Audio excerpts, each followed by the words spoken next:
Contrairement à ce qu'on imagine souvent, les hommes préhistoriques n'étaient pas des hommes singes. Ils avaient déjà une organisation sociale, des émotions et une intelligence adaptée à leur environnement. Il y a plus d'1 million d'années, Homo erectus maîtrisait déjà le feu pour éclairer, se réchauffer, cuisiner et surtout se protéger contre les prédateurs. Une découverte qui a changé l'histoire humaine.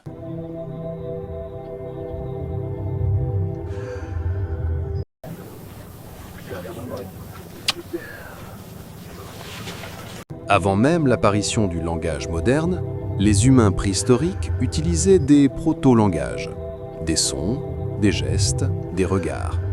De véritables systèmes de communication bien plus complexes qu'on ne le pense.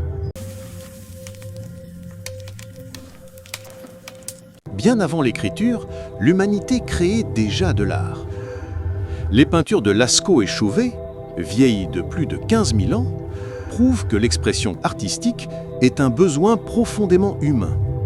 Les Néandertaliens possédaient un cerveau en moyenne plus gros que celui des humains modernes. Une adaptation impressionnante, notamment liée à leur vie dans des environnements froids. L'image du préhistorique mangeant uniquement de la viande est fausse. Il consommait aussi fruits, noix, miel, plantes, céréales sauvages. Une alimentation étonnamment équilibrée. Les premiers outils taillés remontent à 2,5 millions d'années. Homo sapiens n'existait même pas encore. C'est l'un des plus grands tournants technologiques de l'histoire.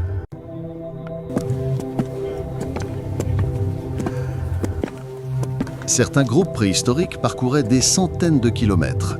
Ils suivaient les migrations animales, cherchaient de nouveaux territoires ou échangeaient avec d'autres clans.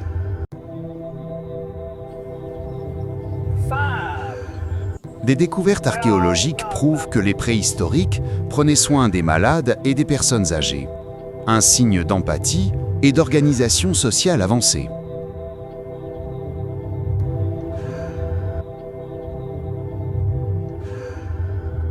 Il y a 40 000 ans, plusieurs espèces humaines partageaient la planète. Homo sapiens, Néandertaliens, Denisoviens et d'autres encore.